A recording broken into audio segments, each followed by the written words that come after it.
મિત્રો, રિવિઝન લેક્ચરની અંદર આજે આપણે સમઘટકતા જે છે એ સમઘટકતા આખું રિવાઇઝ કરીએ છીએ.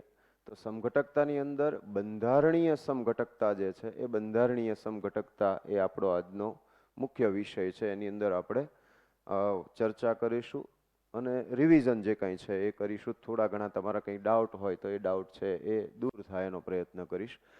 સૌથી પહેલા સમઘટકતા કોને કહેવાય? તો સમઘટકતા એટલે શું? તો કે બે કે તેથી વધુ સંયોજનો એ એવા મળે કે જેમના આણ્વીય સૂત્રો સમાન હોય પરંતુ તેમના બંધારણ જુદા હોય અથવા તો એમાં અવકાશીય એની ગોઠવણીની અંદર ફેરફાર હોય કે જેના કારણે એમના ગુણધર્મો જુદા જુદા જોવા મળે. તો આવા સંયોજનોને એકબીજાના સમઘટકો કહે છે. આ જે સમઘટકો છે એ સમઘટકોના જુદા જુદા પ્રકાર છે. તો એની સૌથી પહેલા એનું વર્ગીકરણ જોઈએ તો સમઘટકતા જે છે એ સમઘટકતામાં બંધારણીય સમઘટકતા અને અવકાશીય સમઘટકતા એ મુખ્ય બે પ્રકાર છે. બંધારણીય સમઘટકતાની પહેલા વાત કરીએ તો એમાં શૃંખલા સમઘટકતા, સ્થાન સમઘટકતા, ક્રિયાશીલ સમૂહ સમઘટકતા, મેટામેરિઝમ, ચલ રૂપકતા એટલે કે ટોટોમેરિઝમ, તો આ એના પ્રકાર થયા. અને અવકાશીય સમઘટકતા લઈએ તો એની અંદર વિન્યાસી સમઘટકતા અને સંરૂપી અથવા તો અણુકોણાત્મક સમઘટકતા, જેને આપણે કન્ફર્મર્સ તરીકે ભણ્યા. વિન્યાસની અંદર પાછા બે પ્રકાર છે, ભૌમિતિક સમઘટકતા અને પ્રકાશીય સમઘટકતા. સૌથી પહેલી સ્ટાર્ટ કરીએ આપણે બંધારણીય સમઘટકતા. તો બંધારણીય સમઘટકતા જે છે તો બંધારણીય સમઘટકતા કોને કહેવાય? તો કે બંધારણીય સમઘટકતા એટલે જેમાં પદાર્થ જે છે, જે સંયોજનો છે કે જેના અણુસૂત્રો સમાન હોય, આણ્વીય સૂત્રો સમાન પરંતુ તેમના બંધારણો જુદા જુદા હોય. બંધારણો જુદા જુદા હોય તો તેમને આવા જે સંયોજનો છે એ બંધારણીય સમઘટકતા ધરાવે છે એમ કહેવાય. પણ બંધારણીય સમઘટકતાના પાછા પ્રકાર જે છે એ પ્રકારની અંદર સૌથી પહેલા આપણે વાત કરીએ તો શૃંખલા સમઘટકતા. તો આ શૃંખલા સમઘટકતા કોને કહેવાય? તો શૃંખલા સમઘટકતા એટલે શું? તો કે જે સંયોજનોના અણુસૂત્રો સમાન છે પરંતુ તેમના બંધારણની અંદર એમની જે કાર્બન શૃંખલા છે એ કાર્બન શૃંખલા જુદી જુદી હોવાના કારણે જે સમઘટકતા ઉદ્ભવે છે, તો આ પ્રકારની સમઘટકતાને શૃંખલા સમઘટકતા કહેવાય. તો આ જે શૃંખલા સમઘટકતા છે, દાખલા તરીકે 1, 2, 3 અને 4 કાર્બન હોય તો આવું એક નોર્મલ એન બ્યુટેન કહીએ આને. તો આ એન બ્યુટેન અને એનું અણુસૂત્ર લખીએ તો એ C4H10 થાય. અને 2 મિથાઇલ પ્રોપેન લઈ લઈએ તો આ 2 મિથાઇલ પ્રોપેન કે જેનું અણુસૂત્ર પણ C4H10 જ થાય. તો આ બંનેની અંદર તફાવત માત્ર એટલો છે કે આ બંનેની અંદર કાર્બન શૃંખલા જે છે એ જુદી જુદી છે.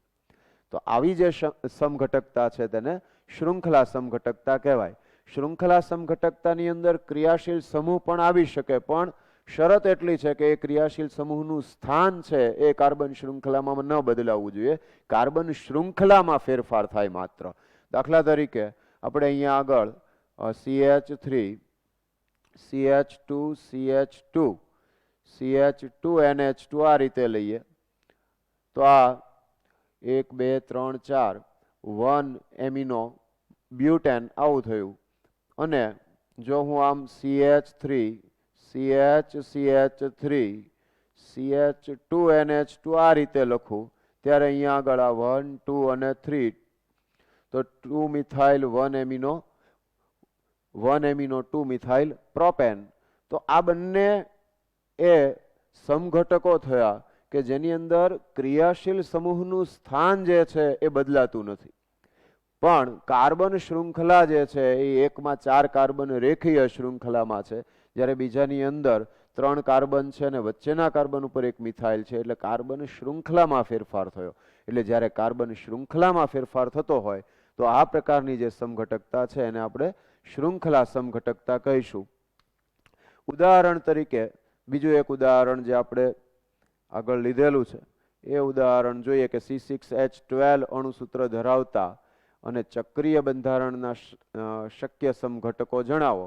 તો આ પ્રકારે આપણે એમાં જોઈ શકીએ કે સાયક્લોહેક્ઝેન છે, મિથાઇલ સાયક્લોપેન્ટેન છે, ઇથાઇલ સાયક્લોપેન્ટેન છે, 1,1 ડાયમિથાઇલ સાયક્લોબ્યુટેન છે, પછી 1,2 ડાયમિથાઇલ સાયક્લોબ્યુટેન છે, 1,3 ડાયમિથાઇલ સાયક્લોબ્યુટેન છે.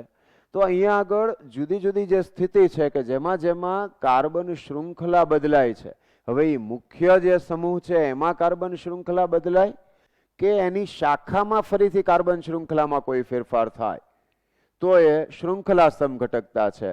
પણ જો મુખ્ય શૃંખલા એની એ જ છે, એની સાથે જોડાયેલી શાખાઓ પણ એ જ છે, પણ એ શાખાઓના માત્ર સ્થાનમાં ફેરફાર થાય છે તો એ સ્થાન સમઘટકતા થઈ જશે. તો એ રીતે અહીંયા આગળ આપણે જોઈએ, દાખલા તરીકે અહીંયા આગળ સાયક્લોબ્યુટેનની જ વાત કરીએ તો સાયક્લોબ્યુટેનની અંદર 1,2 ડાયમિથાઇલ સાયક્લોબ્યુટેન અને 1,3 ડાયમિથાઇલ સાયક્લોબ્યુટેન, તો આ બંને ઉદાહરણ જે છે એ સ્થાન સમઘટકતાના થશે, શૃંખલા સમઘટકતાના નહીં થાય. પણ જ્યારે સાયક્લોપ્રોપેનની કોઈ પણ સાયક્લોબ્યુટેન સાથે આપણે કમ્પેરિઝન કરશું, એટલે કે સાયક્લોપ્રોપેનમાં કોઈ શાખા આવેલી છે અને સાયક્લોબ્યુટેનમાં જે શાખા આવેલી છે, તો એ શૃંખલા સમઘટકતાના ઉદાહરણ થશે. તો એ રીતે આપણે આ જે છે એને સમજી શકીએ. તો અહીંયા આગળ આણ્વીય સૂત્રો સમાન, કાર્બન શૃંખલાનું માળખું અલગ અને શૃંખલા બદલાય પણ ક્રિયાશીલ સમૂહનું સ્થાન ન બદલાય, તો આ પ્રકારની જે સમઘટકતા છે એ શૃંખલા સમઘટકતા થઈ. શૃંખલા સમઘટકતા પછી આપણે જો વાત કરીએ તો એ બીજું જે આવશે ક્રિયાશીલ સ્થાન સમઘટકતા. તો સ્થાન સમઘટકતા કોને કહેવાય? તો કે સ્થાન સમઘટકતા એટલે જેમાં ક્રિયાશીલ સમૂહનું સ્થાન જુદું હોય. એટલે અહીંયા આગળ સ્થાન સમઘટકતા. તો સ્થાન સમઘટકતાની અંદર તો કે જે કાર્બનિક સંયોજનો જેના બંધારણીય અણુસૂત્રો સમાન હોય અને એના બંધારણની અંદર ક્રિયાશીલ સમૂહનું માત્ર સ્થાન છે એ બદલાતું હોય, અથવા તો કોઈ પણ વિસ્થાપિત સમૂહનું સ્થાન બદલાય, તો આ પ્રકારની જે સમઘટકતા છે તેને સ્થાન સમઘટકતા કહેવાય. દાખલા તરીકે કોઈ એક બંધારણ કે જેની અંદર આ રીતે અહીંયા આગળ હું મિથાઇલ સમૂહ મૂકી દઉં, તો અહીંયા આગળ આ 2 મિથાઇલ પેન્ટેન થયું અને આ જ વસ્તુ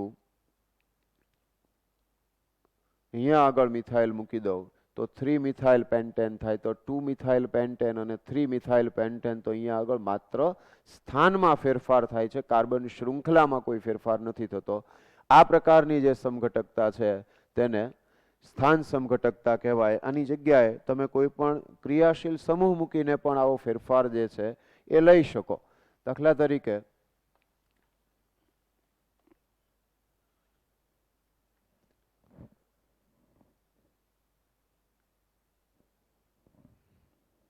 અહીંયા આગળ ડાયક્લોરોઇથેન, તો 1,1 ડાયક્લોરોઇથેન, 1,2 ડાયક્લોરોઇથેન, તો આ બંને શું થયા? સ્થાન સમઘટકો થયા કે એકમાં બંને Cl એક જ કાર્બન ઉપર છે એટલે 1,1 ડાયક્લોરો આવ્યું, અને બીજાની અંદર પહેલા બીજા એમ 1,2 ડાયક્લોરો છે એટલે ડાયક્લોરો ઇથેન જે છે એના આવા બે સ્થાન સમઘટકો થયા. મિથાઇલ પેન્ટેનની આપણે વાત કરી, 2 મિથાઇલ અને 3 મિથાઇલ. ટેટ્રાક્લોરો સાયક્લોબ્યુટેનના સ્થાન સમઘટકો જુઓ તો અહીંયા આગળ ટેટ્રાક્લોરો સાયક્લોબ્યુટેન જે છે એમાં 1, 2, 3, 4 ટેટ્રાક્લોરો, 1, 1, 2, 2 ટેટ્રાક્લોરો, ત્યાર પછી 1, 1, 2, 4 ટેટ્રાક્લોરો, ત્યાર પછી જુઓ તો 1, 1, 2, 3 ટેટ્રાક્લોરો, 1, 1, 3, 3 ટેટ્રાક્લોરો. તો આ બધા જે છે એ સ્થાન સમઘટકો થયા. આની જેવો જ બીજું એક ઉદાહરણ જે છે C7H8O ના શક્ય સમઘટકો કે જે બેન્ઝીન રિંગ ધરાવે છે એની આપણે જો વાત કરીએ તો અહીંયા આગળ સૌથી પહેલા આ લઈ લઈએ કે C7H8O અને સાથે એમ પણ કહે છે કે બેન્ઝીન રિંગ ધરાવતા હોય, બેન્ઝીન રિંગ ધરાવતા. તો અહીંયા આગળ સૌથી પહેલા આપણે બેન્ઝીન રિંગ મૂકી દઈએ તો આપણને આઈડિયા હોય કે C6H6 એ બેન્ઝીનનું અણુસૂત્ર છે. હવે એમાં કોઈ પણ અહીંયા વિસ્થાપિત સમૂહ આવશે ત્યારે એક હાઇડ્રોજન ઓછો થશે ને એના સ્થાને આવશે. એટલે કે અહીંયા આગળ હું OH મૂકું છું, અહીંયા આગળ CH3 મૂકું છું. તો CH3 મૂકું એટલે 6 ને 1 7 કાર્બન થઈ ગયા. 2 કાર્બન C6H6 હતા, એમાંથી અહીંયા 2 જગ્યાએ વિસ્થાપિત સમૂહ આવ્યા એટલે આ જે છે એ C6H4 થઈ ગયા. અને એમાં કેટલું ઉમેરવાનું રહ્યું તો કે એની અંદર એક ઓક્સિજન ઉમેરવાનો, 3 ને 1 4 હાઇડ્રોજન ઉમેરવાના અને 1 કાર્બન ઉમેરવાનું. આટલું જો ઉમેરીએ એટલે આપણને આ બંધારણ છે એ મળી જાય છે, અણુસૂત્ર મળી જાય છે. તો એના આધારે આપણે એક બંધારણ આવું મૂકી શકીએ કે જેની અંદર C7H8O અણુસૂત્ર આપણને મળે છે. એટલે એનો આઈડિયા પણ આપણને કેવી રીતે આવી શકે તો એ આ ક્લિયર થઈ જાય છે. સાથે સાથે હવે આ તો અહીંયા આગળ 2 મિથાઇલ ફિનોલ છે. તો આની જેવા બીજા સ્થાન સમઘટકો આના કયા થઈ શકે?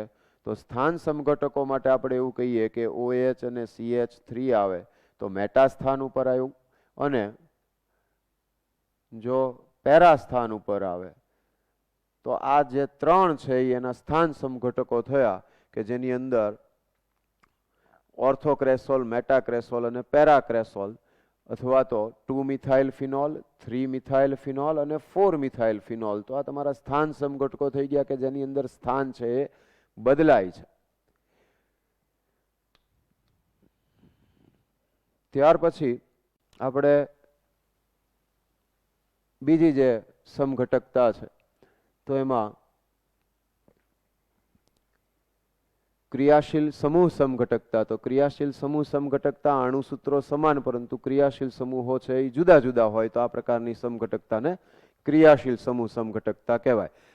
ક્રિયાશીલ સમૂહ સમઘટકતાની અંદર તો અહીંયા આગળ COOH હોય તો કાર્બોક્સિલિક એસિડ, તો સામે છેડે કયું આવશે? એસ્ટર આવશે.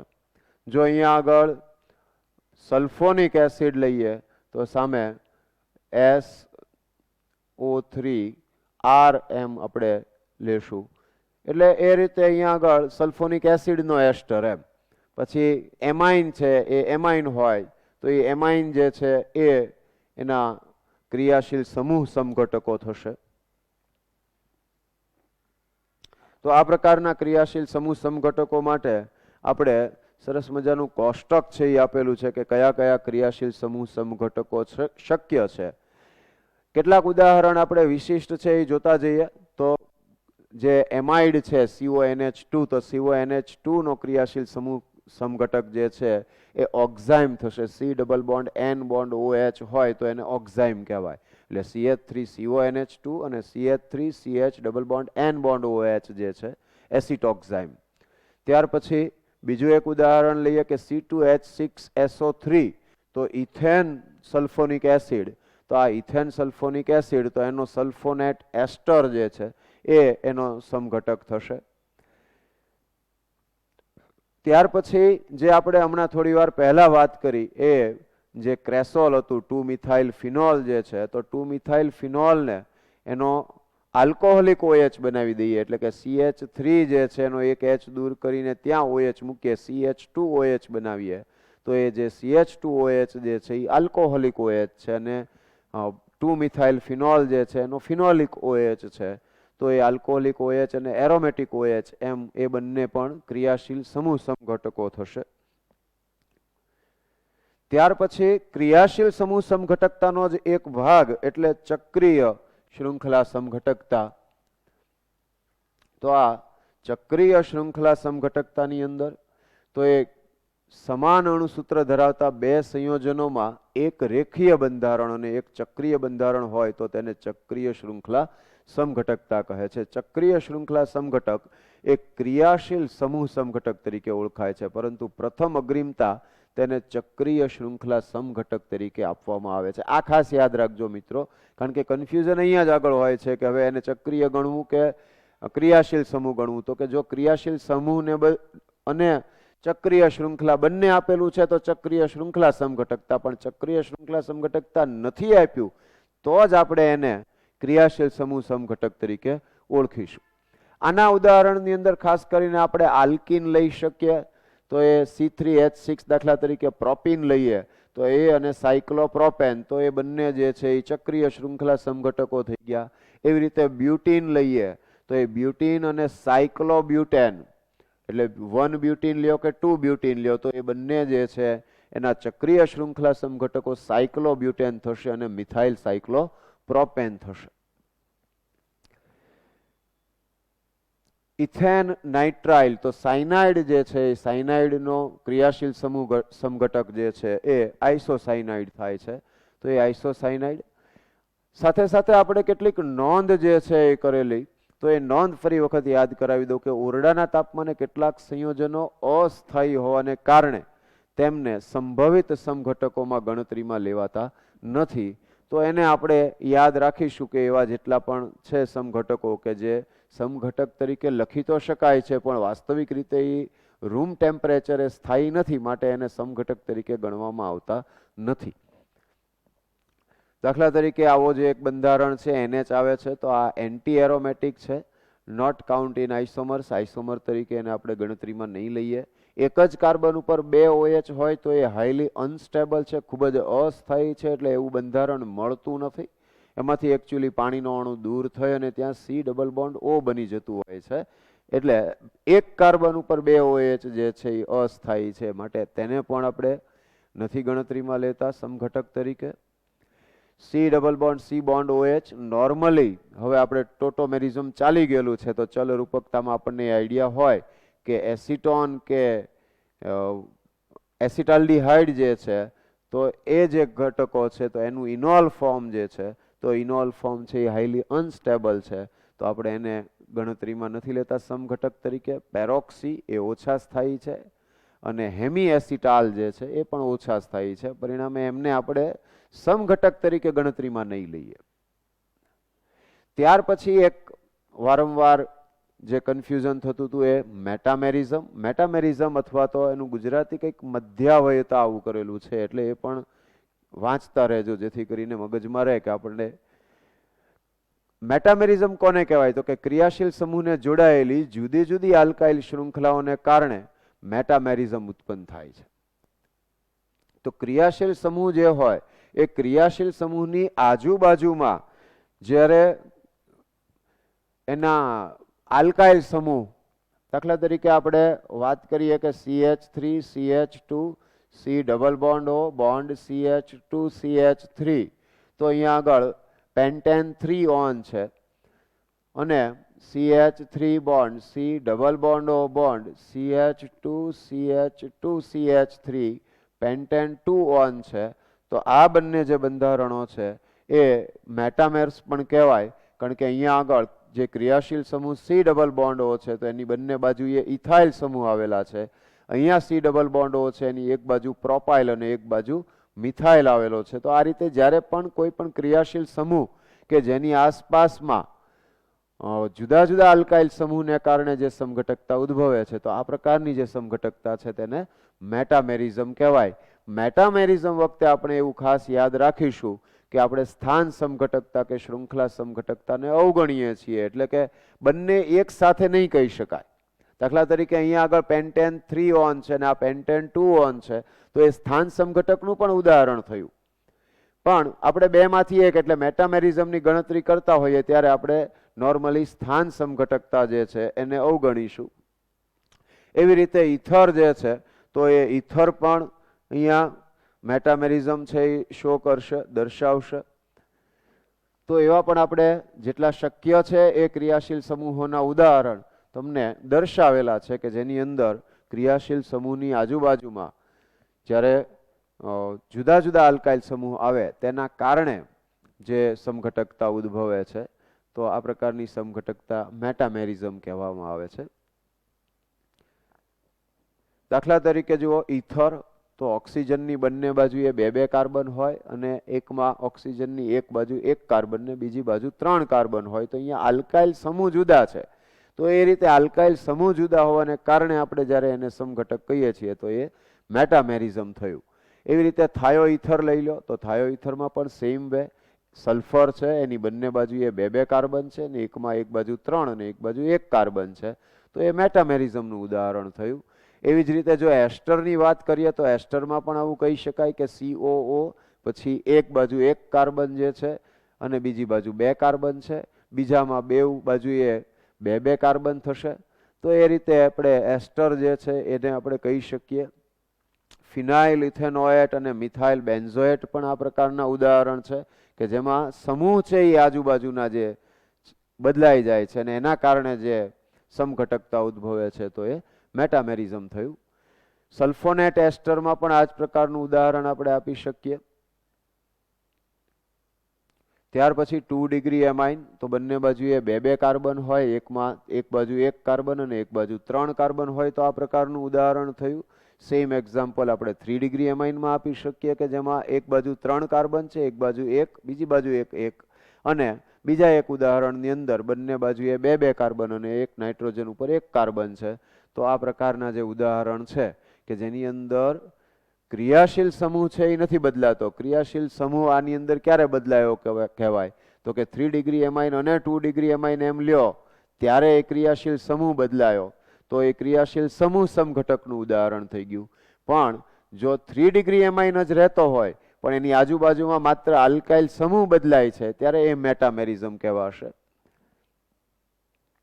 એનહાઇડ્રાઇડની અંદર પણ આ જ પ્રકારનું ઉદાહરણ આપી શકાય. તમે જોઈ શકો બંને બાજુએ કાર્બનની સંખ્યાને તમે ગણી લો તો એના ઉપરથી તમે એ કહી શકો કે અહીંયા આગળ પહેલું જે બંધારણ છે એમાં COO તો એની બંને બાજુ બે બે કાર્બન છે. પછીના બંધારણમાં COO એની એક બાજુ 1 કાર્બન અને બીજી બાજુ 3 કાર્બન છે. તો આ પ્રકારનું જે ઉદાહરણ છે એ પણ મેટામેરિઝમનું ઉદાહરણ થયું. CH2 double bond CH double bond NH પ્રકારનું જે બંધારણ છે તો એ અને એનું એક ચક્રીય બંધારણ લઈએ તો એ પણ મેટામેરિઝમના ઉદાહરણ થશે. એની અંદર એન્ટી એરોમેટિક વાળું જે આવે છે તો એને આપણે ગણતરીમાં નહીં લઈએ, એન્ટી એરોમેટિક જે છે એને. અહીંયા આગળ તમને હોમવર્ક જે છે એ હોમવર્ક તમારું જે મોડ્યુલનું હોમવર્ક જે છે એ અહીંયા આપેલું છે. આ સિવાય તમને એક એક્સ્ટ્રા શીટ આપેલી છે અને એ એક્સ્ટ્રા શીટની અંદર તમને લેવલ 1 અને લેવલ 2 એમ ક્વેશ્ચન અલગ પાડેલા છે, વિભાગ પણ અલગ પાડેલો છે. તો એમાંથી તમારે એ પ્રશ્નો છે એ સોલ્વ કરવાના છે.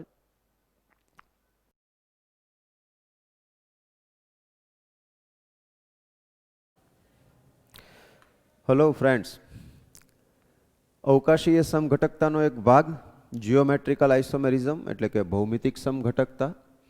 તો સૌથી પહેલા અવકાશીય સમઘટકતા એટલે કે જે સંયોજનોના બંધારણ અને તેમાં રહેલા સહસંયોજક બંધના ક્રમ સમાન હોય પરંતુ તેમના પરમાણુઓની અવકાશમાં ગોઠવણી જુદી જુદી હોય તેના કારણે જે સમઘટકતા ઉદ્ભવે છે તો તેને અવકાશીય સમઘટકતા કહેવાય. અને એના મુખ્ય બે ભાગ છે જે આપણે ભૌમિતિક સમઘટકતા અને પ્રકાશીય સમઘટકતા, અને ત્રીજું જે છે એ કન્ફર્મર્સ છે. આજે આપણે જે શીખવાની છે એ ભૌમિતિક સમઘટકતા છે. એટલે સૌથી પહેલાં આપણે ભૌમિતિક સમઘટકતાની વાત કરીએ તો ભૌમિતિક સમઘટકતા કેવા પ્રકારના સંયોજનોમાં જોવા મળે તો આપણે એવું કહી શકીએ કે જે ભ્રમણ પ્રતિબંધિત બંધ ધરાવતી જે પ્રણાલી છે એટલે C double bond C double bond N double bond N અને સાયક્લો આલ્કેન સંયોજનો કે જેમાં કાર્બનનું સંકરણ તો sp3 છે પણ ચક્રીય બંધારણ છે અને ચક્રીય બંધારણમાં રહેલો C સિંગલ બોન્ડ C છે એનું ભ્રમણ પ્રતિબંધિત હોય. તો આ રીતે જેટલી ભ્રમણ પ્રતિબંધિત પ્રણાલીઓ જે છે ડબલ બોન્ડવાળી દ્વિબંધવાળી તો એની અંદર ભૌમિતિક સમઘટકતા આપણને જોવા મળશે.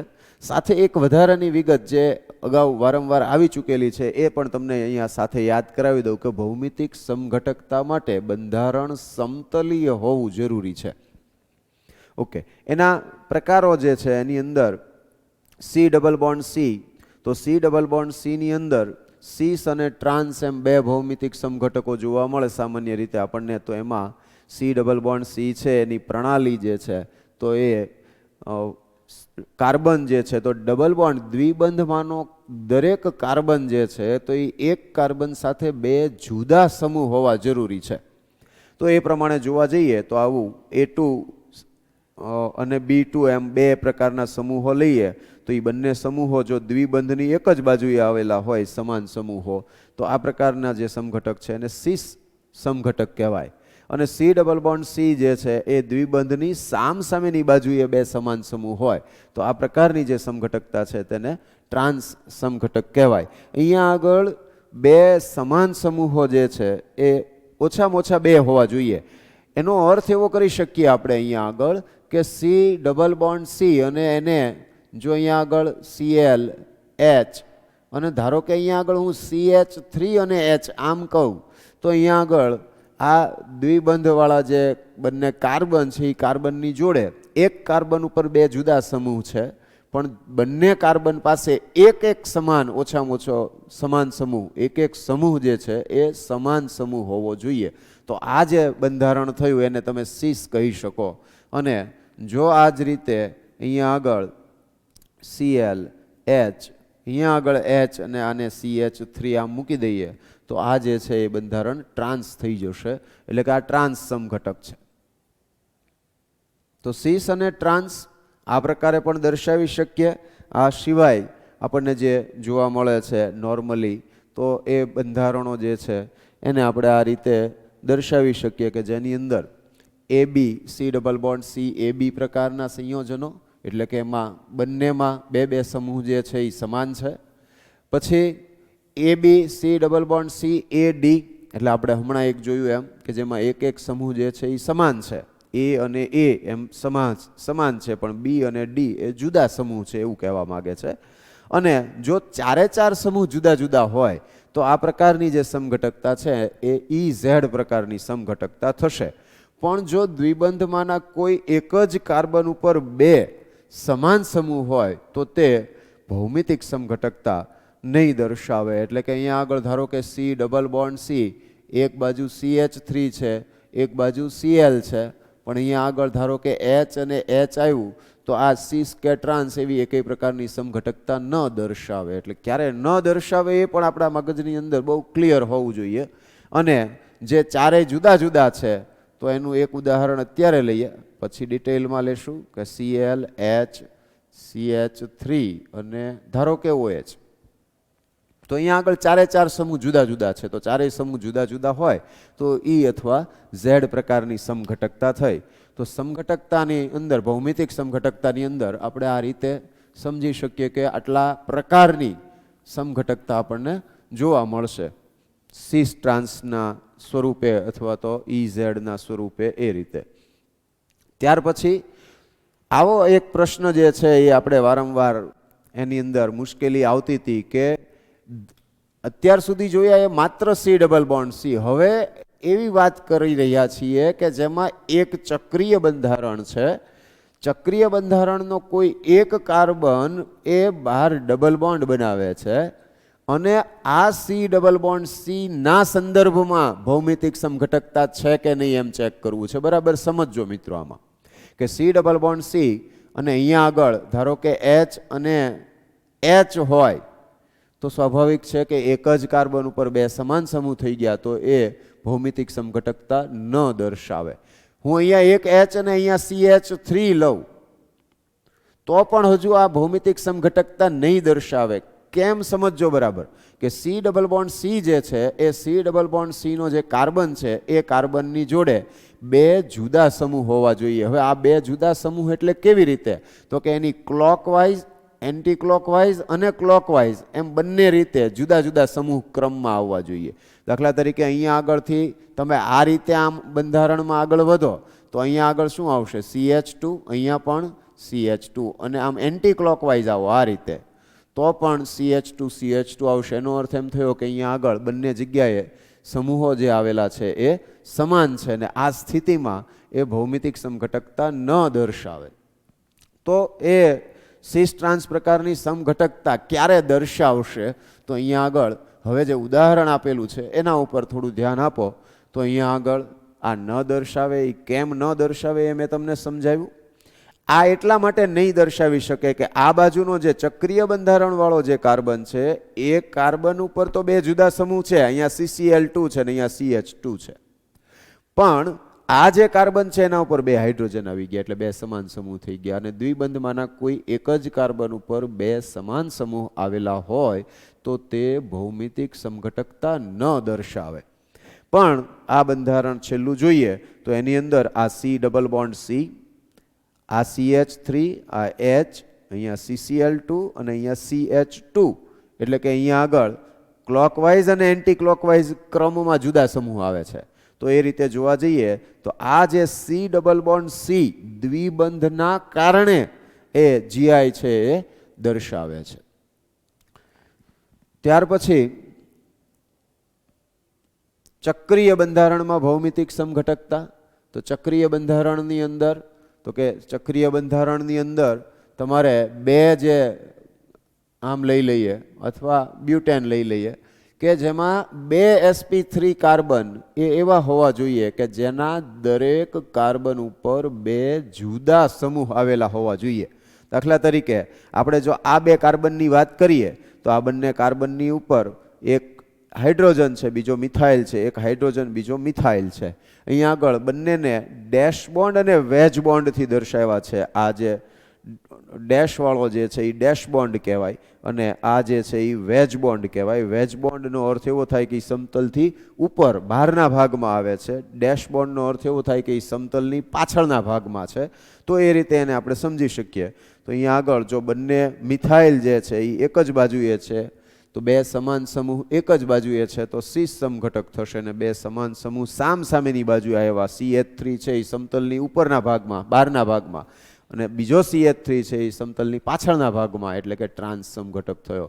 તો એ રીતે આપણે સીસ અને ટ્રાન્સ એમ ચક્રીય બંધારણની અંદર સમજી શકીએ. ત્યાર પછી કન્ડિશન્સ છે EZ સમઘટકતા માટે. તો EZ સમઘટકતા માટેની કેટલીક આવશ્યક શરતો છે એ મેં તમને કરાવેલી. અને ઓકે, અહીંયા ચક્રીય બંધારણ પહેલા વાત કરી લઈએ. તો ચક્રીય બંધારણની અંદર આપણે હમણાં જે વાત કરી એમાં sp3 સંકરણ ધરાવતા બે કાર્બન અને એ દરેક કાર્બન ઉપર બે જુદા સમૂહ હોય તો એ ચક્રીય બંધારણ છે એ ભૌમિતિક સમઘટકતા દર્શાવે. પણ ચક્રીય બંધારણમાં દ્વિબંધ આવે તો એ દ્વિબંધને કારણે ક્યારે ભૌમિતિક સમઘટકતા દર્શાવે ને આના ઉપર ઘણી વખત કન્ફ્યુઝન છે એ રહેતું હોય છે. તો આપણે જરા એ સ્પષ્ટીકરણ લઈ લઈએ કે અહીંયા આગળ બહુ સ્પષ્ટપણે આપણે દર્શાવેલું છે કે ચક્રીય બંધારણમાં દ્વિબંધને કારણે ભૌમિતિક સમઘટકતા ઓછામાં ઓછા 8 કાર્બન કે તેથી વધુ કાર્બન હોય ત્યારે જ શક્ય છે. એટલે કે 8 થી ઓછા કાર્બન હોય તેમાં દ્વિબંધ આવી શકે પણ દ્વિબંધના કારણે ભૌમિતિક સમઘટકતા શક્ય નથી. સ્પષ્ટ રહેજો આમાં. દાખલા તરીકે સાયક્લોબ્યુટીન લઈ લઈએ કે સાયક્લોપ્રોપીન લઈ લ્યો કે સાયક્લોપેન્ટીન સાયક્લોહેક્ઝીન લઈ લ્યો. ધારો કે તમે આવી રીતના લીધું તો આ સાયક્લોહેક્ઝીન થયું તો આ ડબલ બોન્ડને કારણે ભૌમિતિક સમઘટકતા ન મળે કે એક સીસ ને એક ટ્રાન્સ એમ કે કોઈને એવું થાય કે ભાઈ અહીંયા આગળ તમે આમ બે હાઇડ્રોજન છે એ હું આવી રીતના મૂકી દઉં તો આ જે છે એ સીસ સમઘટક થઈ ગયો અને એક હાઇડ્રોજન છે એ આમ ડેશ બોન્ડથી બતાવવું એટલે કે સમતલના પાછળના ભાગમાં હોય તો ટ્રાન્સ થઈ ગયું. પણ એ શક્ય નથી મિત્રો. યાદ રાખો કે 8 થી ઓછા કાર્બન ધરાવતી જે પ્રણાલીઓ છે એ પ્રણાલીઓની અંદર માત્ર સીસ પ્રકારની જ ગોઠવણી હોય છે. એમાં ટ્રાન્સ ગોઠવણી શક્ય નથી બનતી કારણ કે બોન્ડ એંગલ સ્ટ્રેઇન ખૂબ વધી જાય છે. બંધકોણને કારણે અણુમાં તણાવ વધી જાય છે અને એના કારણે આપણને એવું બંધારણ મળતું જ નથી. એટલે એ શક્ય નથી. તો એવું શક્ય કેટલા કાર્બનથી થાય છે એ સમજો. ઓકે, આની જોડે જોડે બીજી એક વાત કરી દઉં તમને કે આ ડબલ બોન્ડવાળા દ્વિબંધને કારણે જે ભૌમિતિક સમઘટકતાની વાત કરી રહ્યા છીએ એ ન મળે. પણ ધારો કે તમને એવું કહી દીધું કે એક અહીંયા આગળ H છે, અહીંયા આગળ CH3 અથવા Cl લઈ લો. ધારો કે CH3 મૂકીએ. અહીંયા આગળ હું ધારો કે H અને CH3 લઈ લઉં તો આ બે sp3 કાર્બન થયા. સમજો બરાબર કે આ બે sp3 કાર્બન થયા. દરેક કાર્બન ઉપર બે જુદા સમૂહ છે તો આના કારણે સીસ ટ્રાન્સ સમઘટકતા શક્ય છે. ડબલ બોન્ડની ના પાડી કે દ્વિબંધને કારણે ભૌમિતિક સમઘટકતા નહીં મળે. પણ ચક્રીય બંધારણમાં કોઈ પણ બે sp3 કાર્બન હોય અને એ દરેક sp3 કાર્બન ઉપર બે જુદા સમૂહ હોય તો તેના કારણે ભૌમિતિક સમઘટકતા મળશે. એટલે કે આમાં સીસ અને ટ્રાન્સ શક્ય છે. તો એ ચક્રીય બંધારણને કારણે મળશે, ચક્રીય બંધારણમાં રહેલા ડબલ બોન્ડને કારણે નહીં મળે. ઓકે, આપણે સ્લાઇડ ઉપર આવીએ તો સ્લાઇડ જે છે એમાં સ્પષ્ટપણે દર્શાવેલું છે કે જે સાયક્લોઓક્ટીન જે છે તો એ સાયક્લોઓક્ટીન એટલે 8 કાર્બન થયા અને એમાં એક ડબલ બોન્ડ આવ્યો. તો આ ડબલ બોન્ડને કારણે તમને ભૌમિતિક સમઘટકતા જોવા મળશે કે જેમાં આ જે છે એ સીસ સમઘટક એટલે કે બંને હાઇડ્રોજન એક જ બાજુએ આવેલા છે.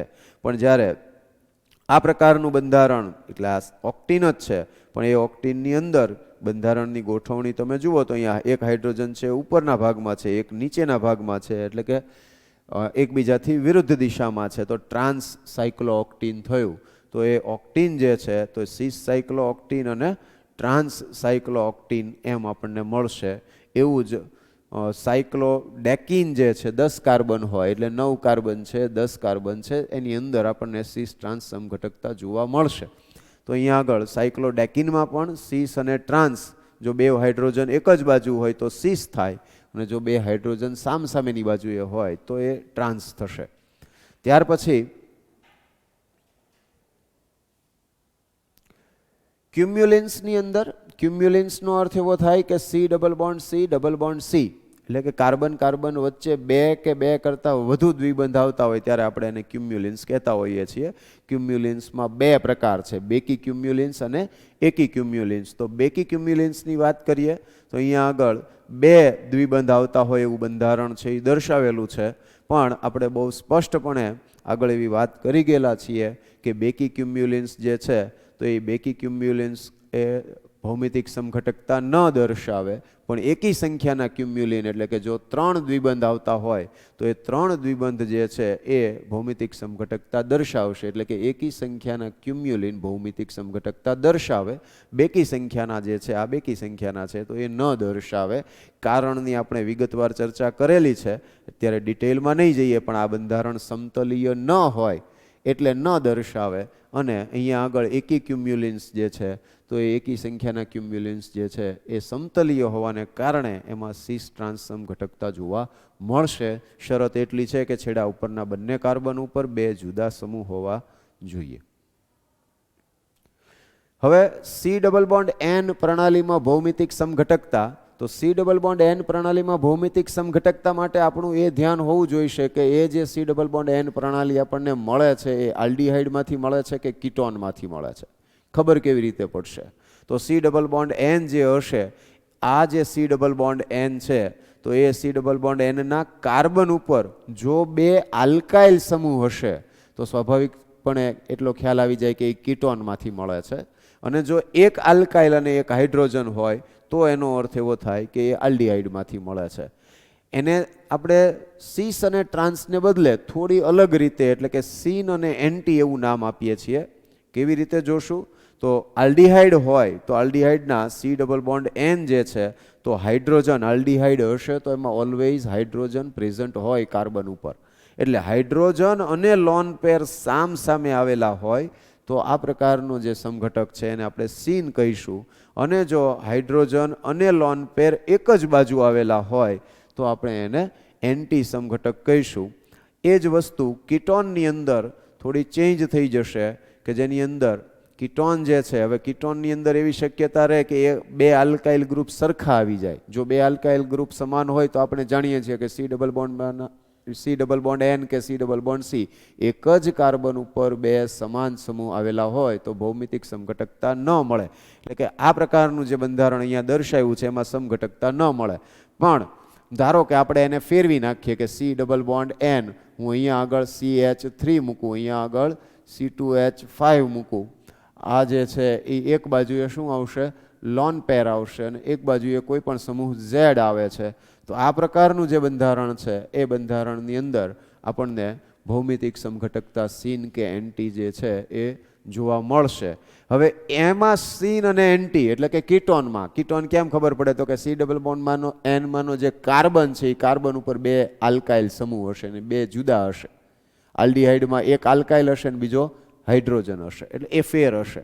તો અહીંયા આગળ બે આલ્કાઇલ ગ્રુપ આવેલા હોય ત્યારે આપણે જે સીન અને એન્ટી જે છે તો એ સીન અને એન્ટી આપણે કેવી રીતે કહીશું? તો કે લોન પેર જે છે એ લોન પેર અને કોઈ પણ આલ્કાઇલ ગ્રુપ જે સામસામે હશે તો આપણે એવું વિથ રિસ્પેક્ટ ટુ એવું ઇંગ્લિશમાં કહેવાય, એટલે કે ની સંદર્ભમાં કે ની સાપેક્ષમાં. તો અહીંયા આગળ આપણે એવું કહી શકીએ કે ઇથાઇલની સાપેક્ષમાં જે બંધારણ આવશે તો એ સીન થાય, કારણ કે લોન પેર અને ઇથાઇલ કેવા એવા સામસામેની બાજુએ. તો એ રીતે આ જે બંધારણ થયું એ શું થયું?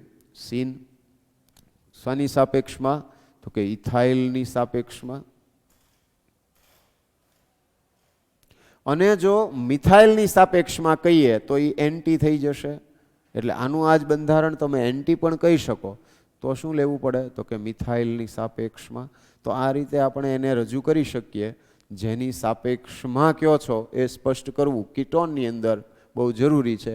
આલ્ડીહાઇડમાં વાંધો નહીં આવે, તમારે હાઇડ્રોજનની સાપેક્ષમાં વાત કરશો એટલે ક્લિયર થઈ જશે. તો આ જે વાત હતી એ આપણી સી ડબલ બોન્ડ એનની છે.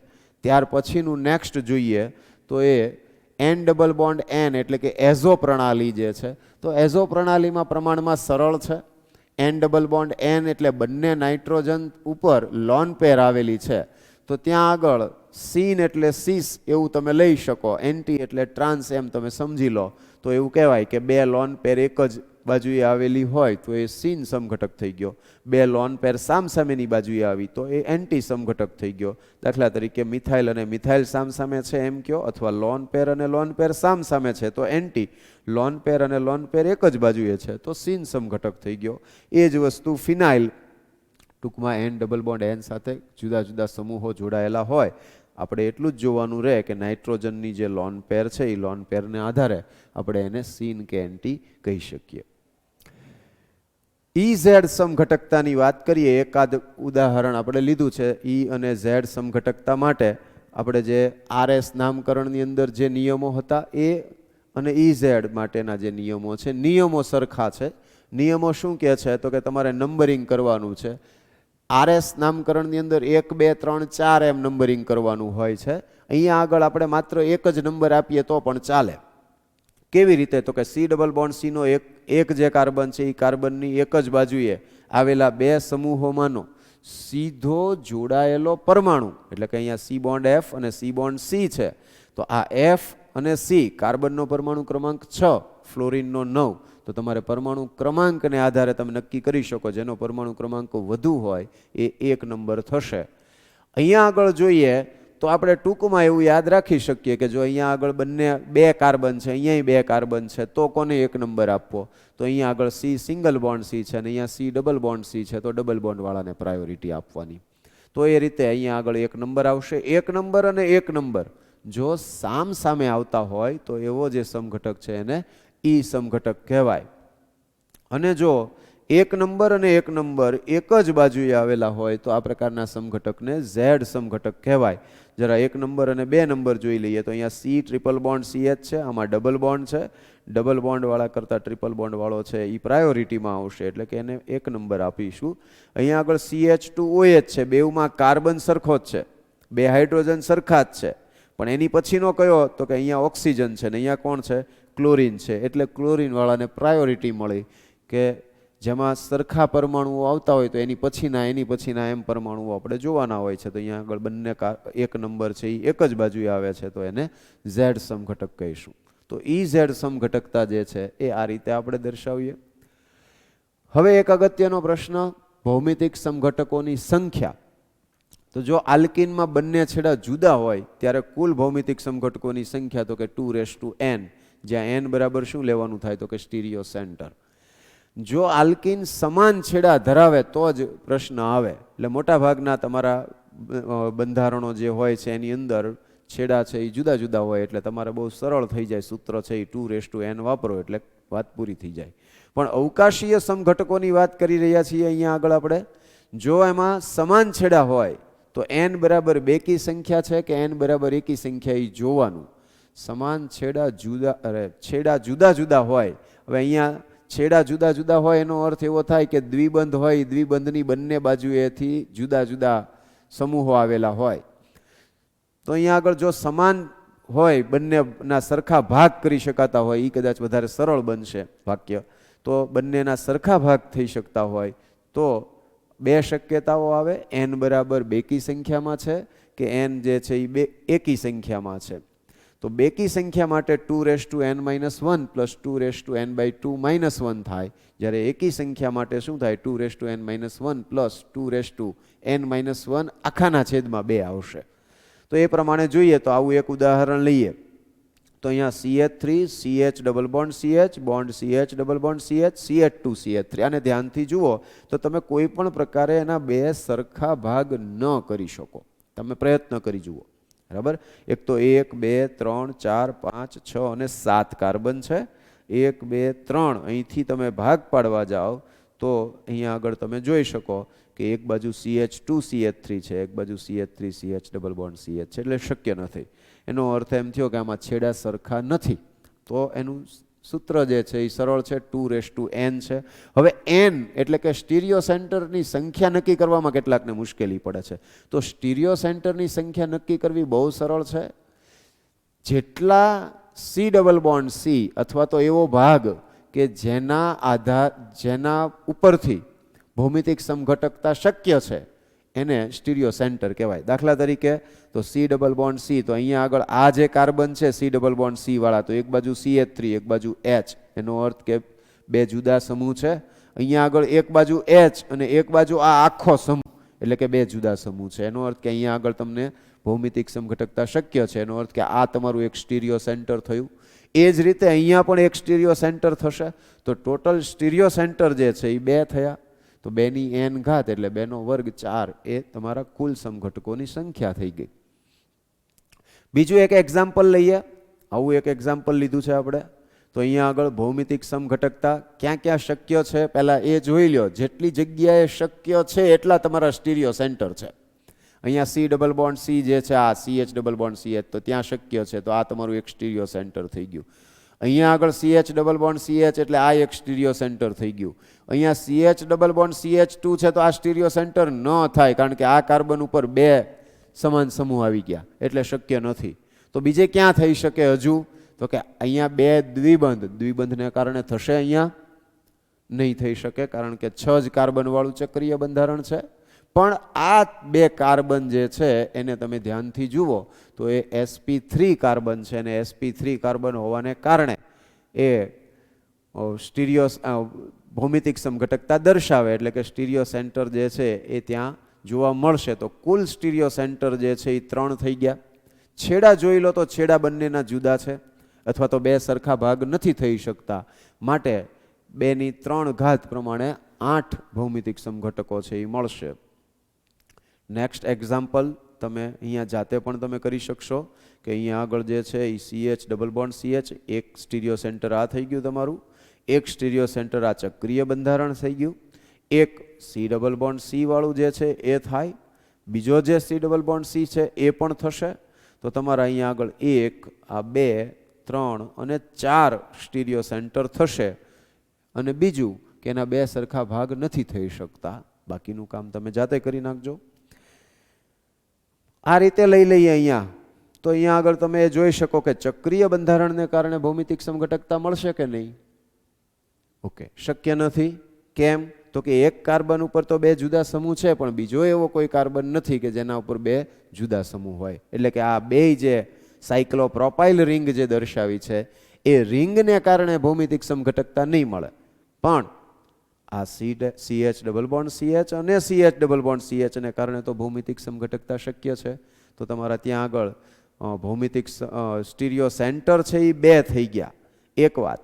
બીજું તમે ધ્યાનથી જુઓ, આને 2 સરખા ભાગમાં વહેંચી શકાય.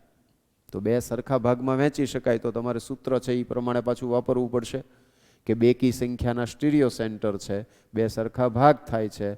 તો કુલ જે સમઘટકોની સંખ્યા છે એમાં 2n-1 પ્લસ 2n/2 -1 વાળું સૂત્ર વાપરો તો એટલા તમને આમાં અવકાશીય સમઘટકો મળશે. ઓકે, ડાયફિનાઇલની વાત કરીએ તો ડાયફિનાઇલમાં પણ કેટલાક મિત્રોને વારંવાર કન્ફ્યુઝ થયા કરે છે. ડાયફિનાઇલ એક તો ક્યારે શક્ય છે? તો કે ડાયફિનાઇલ સંયોજનો છે એ નોર્મલી સામાન્ય રીતે જે 2 છે સમઘટકો, આ જરા ધ્યાનથી સમજી લેજો. અહીંયા આગળ આપણે આ રીતે દર્શાવીએ તો આ બંને ફિનાઇલ રિંગ જ્યાં સુધી સી સિંગલ બોન્ડ સી છે, તો સી સિંગલ બોન્ડ સી છે એનો અર્થ એવો થયો કે એમાં ફ્રી રોટેશન શક્ય છે, એટલે કે મુક્ત પરિભ્રમણ થઈ શકે. અને એ એટલું બધું સ્પીડમાં હોય કે આ જે બંને બંધારણ છે એ બંધારણને તમારે સમતલીય જ ગણવાના થાય. એટલે અહીંયા આગળ આ બંને બંધારણ સમતલીય છે. સમતલીય ક્યારે ન રહે? સ્ટ્રિક્ટલી આ જે પોઝિશન છે એ પોઝિશનને બરાબર જોઈ લો. Ortho ortho ortho dash ortho dash ortho ortho ortho dash ortho dash.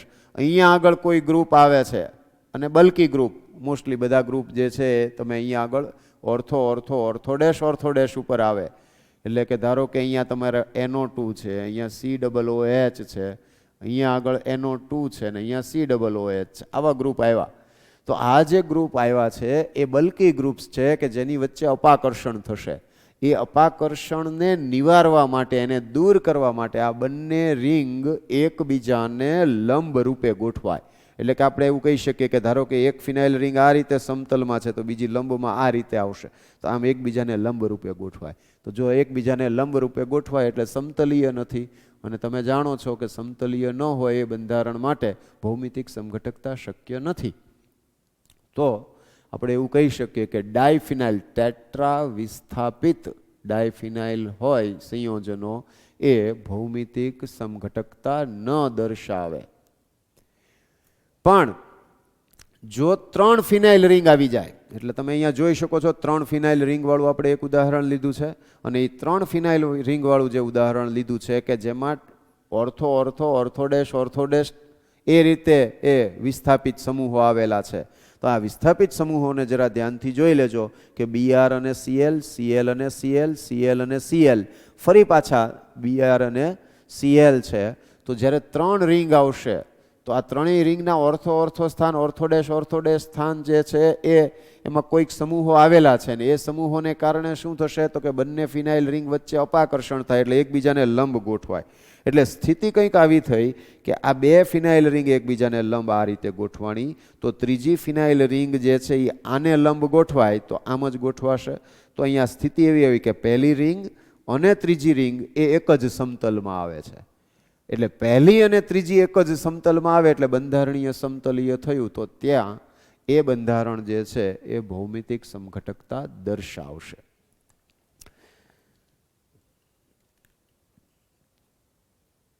ત્યાર પછી જે દ્વિધ્રુવ ચાક માત્રાની વાત કરીએ તો દ્વિધ્રુવ ચાક માત્રા જે છે એ મૂળભૂત રીતે વિદ્યુત ઋણતાનો તફાવત હોય અથવા ધ્રુવીયતા, મૂળ તો એ ધ્રુવીયતા માપવા માટેનો એક પ્રકારનો એકમ છે કે જેમાં આપણે ધ્રુવીયતા નક્કી કરીએ છીએ. કે અહીંયા આગળ દાખલા તરીકે આપણે જે જોવાના છે એ બધા કાર્બનિક સંયોજનોની વાત કરીએ તો સીસ અને ટ્રાન્સ, એમાં સીસ 2 બ્યુટીન અને ટ્રાન્સ 2 બ્યુટીન એમ લઈએ તો સીસ જે સમઘટક છે તો સીસ સમઘટકની અંદર CH3 થી C તરફ, CH3 થી C તરફ, તો બંને એક જ દિશામાં ધ્રુવીયતા છે તો એના કારણે ધ્રુવીયતામાં વધારો થશે તો દ્વિધ્રુવ ચાક માત્રાનું મૂલ્ય છે એ ઊંચું મળે. જ્યારે ટ્રાન્સ સમઘટક જે છે એમાં બંને મિથાઇલ સમૂહ એકબીજાથી વિરુદ્ધ દિશામાં આવેલા છે એટલે પરિણામી દ્વિધ્રુવ ચાક માત્રાનું મૂલ્ય જે છે એ શૂન્ય થશે. અહીંયા μ = 0 આવશે. Melting point, boiling point, solubility ને સ્ટેબિલિટી એના ઉપર શું અસર થશે તો સમજો. મેલ્ટિંગ પોઈન્ટ એટલે ગલન બિંદુ, ઘનમાંથી પ્રવાહીમાં રૂપાંતર કરવું. ઘન પદાર્થ માટે એવું જોવામાં આવે કે એની પેકિંગ ક્ષમતા કેવી છે, એટલે કે એની અંદર અણુઓની ગોઠવણી કેવા પ્રકારની છે. તો અણુઓ જેટલા એકબીજાની વધુ નજીક ગોઠવાય એટલી વધુ સારી પેકિંગ ક્ષમતા થઈ, જેટલી વધુ સારી પેકિંગ ક્ષમતા હોય એટલું એનું ગલન બિંદુ ઊંચું હોય. તો અહીંયા સીસ સમઘટક કરતાં ટ્રાન્સ સમઘટક એ હંમેશા વધુ સારી એની પેકિંગ ક્ષમતા હોય, વધુ સારી ગોઠવણી હોય કે જેમાં અણુઓ એકબીજાની ખૂબ જ નજીક ગોઠવાયેલા હોય, જેના કારણે ટ્રાન્સ સમઘટક છે એનું ગલન બિંદુ હંમેશા ઊંચું હોય, વધારે હોય. દ્રાવ્યતાની વાત કરીએ તો દ્રાવ્યતા અને બોઇલિંગ પોઈન્ટની અંદર શું જોશો તો કે દ્રાવ્યતા જે છે, હવે દ્રાવ્યતા એટલે અહીંયા આગળ પાણીમાં દ્રાવ્યતા એવું જ સમજવાનું છે. અને પાણીમાં દ્રાવ્યતા, પાણી એ ધ્રુવીય પદાર્થ છે, ધ્રુવીય પદાર્થો જ પાણીમાં દ્રાવ્ય થાય. એટલે કે પાણીમાં કયા પદાર્થો દ્રાવ્ય થાય તો કે આયોનિક પદાર્થો અને ધ્રુવીય પદાર્થો. હવે સીધી વાત છે, આ બેમાં કોણ વધુ ધ્રુવીય છે? તો કે જેમાં મ્યુ તમને ઊંચું મૂલ્ય મળ્યું હોય એ વધુ ધ્રુવીય છે, અને જે વધુ ધ્રુવીય હોય એની દ્રાવ્યતા વધારે હશે. તો અહીંયા આગળ સીસ સમઘટકની ધ્રુવીયતા ઊંચી છે, દ્વિધ્રુવ ચાક માત્રા વધુ એટલે કે ધ્રુવીયતા વધુ છે, તો એની દ્રાવ્યતા વધારે હશે. ટ્રાન્સ સમઘટકની અંદર તો મ્યુ ઇઝ ઇક્વલ ટુ 0 થાય છે. એનો અર્થ એમ કે ટ્રાન્સ સમઘટક છે એની દ્રાવ્યતા ખૂબ જ ઓછી હશે. સ્થિરતાની વાત કરીએ તો સ્થિરતા એ અગેઇન પેકિંગ ક્ષમતા અને એ પ્રકારે જોવામાં આવે છે. તો સ્થિરતા જે છે એ ટ્રાન્સ સમઘટકની વધારે થશે સીસ કરતા. તમને આવો પણ એક પ્રશ્ન પૂછી શકાય, નીચેનામાંથી શેમાં મ્યુ વધુ છે? હવે અહીંયા જરા ધ્યાનથી જોઈએ કે એક ઉદાહરણમાં તો આપણે જોયું, નોર્મલી એવું કહી શકાય કે સીસ સમઘટક જે હોય તો એની ટ્રાન્સ કરતાં દ્વિધ્રુવ ચાક માત્રા વધુ છે, અને દ્વિધ્રુવ ચાક માત્રાને આધારે તમે કેટલાક ગુણધર્મો છે એની વાત કરી શકો. પણ કેટલાક વિશિષ્ટ કે અપવાદરૂપ ઉદાહરણ લઈ લઈએ કે દાખલા તરીકે કોઈ એક બંધારણ આવું આવ્યું તો તમારે ધ્યાન એ રાખવાનું છે કે કાર્બન સાથે જોડાયેલો સમૂહ જે છે એની વિદ્યુત ઋણતા વધારે છે કે ઓછી છે. અથવા હવે તમે એવું કહી શકશો કે એ પ્લસ આઈ બતાવે કે માઇનસ આઈ બતાવે. તો અહીંયા આગળ તમે જુઓ કે મિથાઇલ સમૂહ છે તો એ ઇલેક્ટ્રોન દાતા સમૂહ છે, એ પોતાના તરફથી ઇલેક્ટ્રોનને ધકેલશે. પણ Cl જે છે ઇલેક્ટ્રોન આકર્ષક સમૂહ છે, એની વિદ્યુત ઋણતા વધુ. વિદ્યુત ઋણતા વધુ એટલે બંધના ઇલેક્ટ્રોનને પોતાના તરફ ખેંચે. એટલે એક બાજુથી ઇલેક્ટ્રોન દાતા સમૂહ છે પણ બીજી બાજુએથી ઇલેક્ટ્રોન આકર્ષક સમૂહ છે, એટલે ઓવરઓલ જોવા જાવ તો ધ્રુવીયતા ઘટે. ધ્રુવીયતા ઘટે એટલે દ્વિધ્રુવ ચાક માત્રા ઘટે. જ્યારે ટ્રાન્સ સમઘટકની અંદર, તો ટ્રાન્સ સમઘટકમાં શું થશે? H અને H સામસામે છે એટલે ટ્રાન્સ. તો ટ્રાન્સની અંદર મિથાઇલ જે છે એ જે દિશામાં એની ધ્રુવીયતા છે તો C બોન્ડ Cl ની ધ્રુવીયતા પણ એ જ દિશામાં છે, એટલે કે ધ્રુવીયતા જે છે એ એક જ દિશામાં આવે. ધ્રુવીયતા એક જ દિશામાં આવે તો દ્વિધ્રુવ ચાક માત્રાનું મૂલ્ય જે છે એ ઊંચું મળે. તો એ રીતે અહીંયા આગળ ટ્રાન્સ સમઘટક હોવા છતાં એની દ્વિધ્રુવ ચાક માત્રાનું મૂલ્ય ઊંચું થશે. હવે જુઓ એના કારણે કેટલાક ગુણધર્મોમાં ફેરફાર આવશે. કયા? તો કે મેલ્ટિંગ પોઈન્ટ તો એઝ ઇટ ઇઝ. ટ્રાન્સ જે હશે એનું ગલન બિંદુ ઊંચું હશે કારણ કે ટ્રાન્સની ગોઠવણી વધુ સારી રીતે થઈ શકે, નજીક નજીક ગોઠવાઈ શકે. દ્રાવ્યતા બદલાઈ ગઈ. કેમ? તો કે અહીંયા આગળ સીસ સમઘટક હતો એની દ્વિધ્રુવ ચાક માત્રાનું મૂલ્ય ઊંચું હતું. અહીંયા આગળ ટ્રાન્સ સમઘટકની દ્વિધ્રુવ ચાક માત્રાનું મૂલ્ય ઊંચું છે. એટલે દ્રાવ્યતા જે છે એ જેની દ્વિધ્રુવ ચાક માત્રાનું મૂલ્ય ઊંચું એની દ્રાવ્યતા વધારે. એટલે અહીંયા આગળ 2 > 1 આવશે. સેમ વસ્તુ છે એ બોઇલિંગ પોઈન્ટમાં થશે. ઉત્કલન બિંદુ, ઉત્કલન બિંદુનો અર્થ પ્રવાહીમાંથી વાયુમાં, પ્રવાહીમાંથી વાયુમાં રૂપાંતર ક્યારે થાય? તો કે અણુ અણુ વચ્ચેનું આંતરાણવી આકર્ષણ બળ જેટલું વધારે એટલું ઉત્કલન બિંદુ ઊંચું. તો અહીંયા આગળ અણુ અણુ વચ્ચેનું આંતરાણવી આકર્ષણ બળ ક્યારે વધે? તો કે જેમ ધ્રુવીયતા વધે એમ. તો ધ્રુવીયતા કોની વધારે છે? તો ધ્રુવીયતા ટ્રાન્સવાળાની વધારે છે. માટે અહીંયા આગળ 2 > 1 આવશે. એટલે કે ટ્રાન્સવાળો જે હશે એનું ઉત્કલન બિંદુ પણ ઊંચું રહેશે. એટલે આ એવું ઉદાહરણ થઈ ગયું કે જેમાં ગલન બિંદુ ઊંચું છે, ઉત્કલન બિંદુ પણ ઊંચું છે, બરાબર. દ્રાવ્યતા પણ ઊંચી છે. અને સ્થિરતા તો ટ્રાન્સવાળાની જ વધારે હશે. એટલે સ્થિરતા પણ ટ્રાન્સની વધારે છે. એકાદ બે પ્રશ્નની વાત કરી લઈએ. નીચેનામાંથી કયા બંધારણમાં દરેક દ્વિબંધની આજુબાજુ સીસ ગોઠવણી હોય છે? તો અહીંયા આગળ આ જે C ડબલ બોન્ડ C છે તો એ C ડબલ બોન્ડ C. હવે અહીંયા બહુ સરસ રીતે પ્રશ્ન આપ્યો છે કે કયા બંધારણમાં દરેક દ્વિબંધની આજુબાજુ સીસ ગોઠવણી છે? તો અહીંયા આગળ તમે જોવા જાવ ને તો આ દ્વિબંધ ને આ દ્વિબંધમાં સીસ ટ્રાન્સ થાય જ નહીં, આ એકમાં જ થાય. અને એમાં તો સ્પષ્ટ છે, આપેલું જ છે. ઓકે, આમાં નથી આપ્યા 3માં. તો એ 3માં આ જુઓ તો આ જે બંધારણ છે એ બંધારણમાં તો તમે જે રીતે અહીંયાથી આમ જુઓ એટલે અહીંયા આગળ આ જે C ડબલ બોન્ડ C આવ્યો તો એક હાઇડ્રોજન આ બાજુ આવશે તો એક હાઇડ્રોજન ઉપર આવશે. એટલે ટ્રાન્સ થઈ ગયું. અહીંયા છેડા ઉપરના બે જે છે હવે આ સીસ ગોઠવણી થઈ પણ આ એક જ સીસ થઈ. આ બે દ્વિબંધ તો થાય જ નહીં. આ એક જ બંધારણ એવું છે કે જેમાં દરેક દ્વિબંધની આજુબાજુમાં સીસ ટ્રાન્સ થઈ શકે. પહેલી વાત કે આ C ડબલ બોન્ડ C. હવે C ડબલ બોન્ડ C એટલે તમે આમ બંધારણ જુઓ આમ, બરાબર. તો અહીંયા આગળ મિથાઇલ ગ્રુપ આવ્યું તો અહીંયા CH ગ્રુપ આવ્યું તો આ બે H કેવા આવ્યા? નીચે આવ્યા એટલે સીસ થઈ ગયું. અહીંયા જે ડબલ બોન્ડ છે તો બે H કઈ બાજુ આવશે? ઉપરની તરફ એટલે સીસ થઈ ગયું. અહીંયા બે H નીચેની તરફ આવશે એટલે સીસ થઈ ગયું. એટલે આ જે બંધારણ છે એ એવું બંધારણ છે કે જેના દરેક દ્વિબંધની આજુબાજુમાં સીસ ગોઠવણી છે. નીચેના પદાર્થના કુલ કેટલા વિન્યાસ સમઘટકો મળે અથવા અવકાશીય સમઘટકો મળે, તો અહીંયા આગળ તમારે સ્ટીરિયો સેન્ટર ગણવાના છે અને સ્ટીરિયો સેન્ટરની જો ગણતરી કરીએ તો CH ડબલ બોન્ડ CH વાળું જે છે એ એક સ્ટીરિયો સેન્ટર થશે ને બાકીના બે આપણે પ્રકાશીય સમઘટકતા સાવ નથી જાણતા એવું તો છે જ નહીં કે CHOH વાળું અને CHOH વાળો જે છે એ કાર્બન છે એ પણ કેવો કિરાલ કાર્બન છે, એટલે એ બંને એટલે કુલ જોવા જાવ તો 3 સ્ટીરિયો સેન્ટર થયા અને જેટલા સ્ટીરિયો સેન્ટર છે ને બે સરખા ભાગમાં વહેંચાતું નથી, એનો અર્થ એમ કે 2n વાળું સૂત્ર આવશે, 2^3 એટલે 8 થશે. ઓકે, આઈ હોપ કે તમને અહીંયા આગળ ભૌમિતિક સમઘટકતાની જે કંઈ વિગતો છે એ સમજાઈ ગઈ હશે અને કોઈ પણ પ્રકારના ડાઉટ નહીં રહ્યા હોય. Okay, thank you.